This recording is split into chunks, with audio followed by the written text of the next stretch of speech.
on my sweatshirt. Let's try to hide that.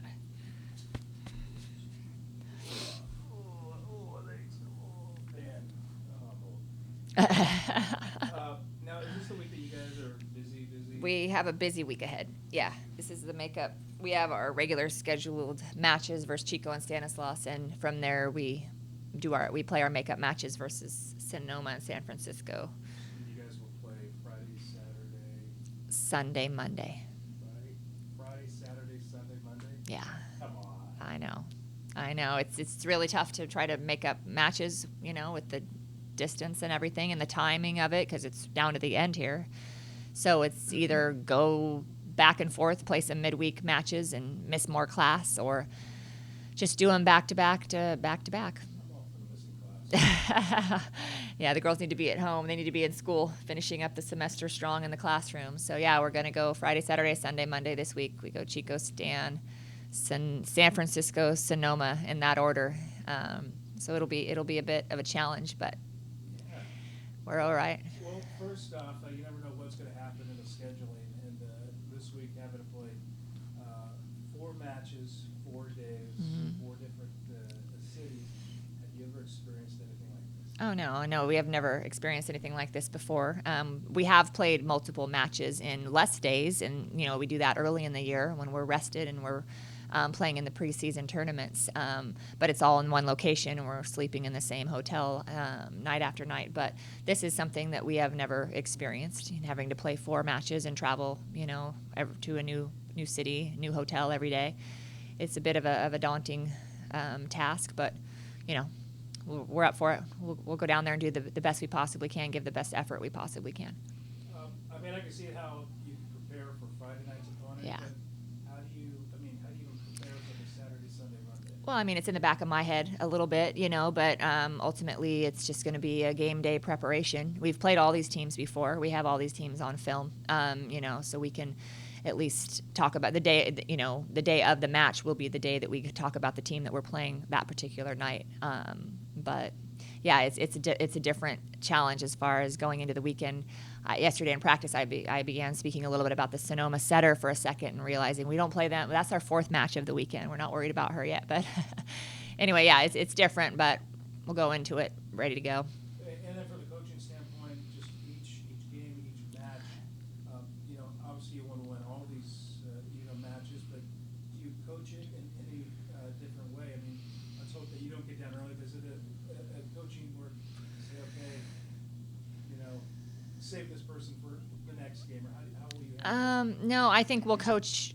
We'll take the approach as we go into every match as we always do, and we won't start to think, this game's over. Let's think about tomorrow. Pull people out of the match. No, I don't feel like we'll ever go about that. Ever throw in the towel at any point. So yeah, no, I think we'll take each match as it comes, and we will approach it as we do when we play 2 in a weekend. Well, I guess if there's any good thing, you guys are definitely well rested. Yeah. Going into these. Yeah. What is that time up? What does that enable you guys to do? Well, it just allowed, we have, there's the end of the semester, end of the season, end of the semester, aches and pains and, a little bit of the flu going around, a little bit of that going around. It just seems to always hit this time of year right after the midterms. The season starts to change a little bit and the girls start to get impacted a little bit. But they have been, with the challenging season that we've had with as far as wins and losses go, this has been such an incredibly resilient, mentally tough team, to come. They come every day with just such a positive, high energy. You've seen that even when they come in here to talk to you, their attitude remains upbeat and positive. And I just give a lot of credit to my team for remaining so strong through a season that's been pretty challenging. You guys have faced Chico already this season, and just kind of talk about them. What you remember? They're an athletic team. They run a fast tempo offense. They run a 6-2, and they're pretty strong offensively across the board. We had a hard time. They've got an outside hitter, a sophomore outside hitter who's very athletic, very very quick, very big jumper, and hits the ball hard. And she hurt us pretty badly last time, so we'll try to do a little bit a better job of stopping her from last time. But overall, across the board, offensively, they spread the ball pretty well. They've got a lot of offensive weapons. They're quite a different team from last season and who they've been in my time here at least. But they're young and explosive and athletic, and they play really hard. And will definitely be up for the challenge on Friday. My last question. Halloween is today. I'm asking the coaches today. Growing up, is there a costume that you dressed up that you remember that you really, when you think back to those days, is there Yeah. a costume that you said, I like dressing up as that? Yeah. I mean, I definitely dressed up. My mother wasn't the most creative as far as she didn't make any of my costumes. One year I did attempt to make a costume. A couple of my girlfriends and I, we dressed up as punk rockers. That was pretty fun. And we shredded our shirts and ratted our hair and you put a bunch of spray paint in. Yeah. So anyway, that was or hairspray, I should say.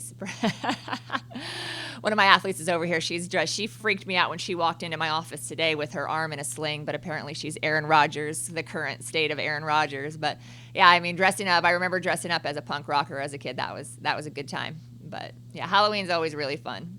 This was last year, though, right? This was last year. I was a punk rocker, yeah.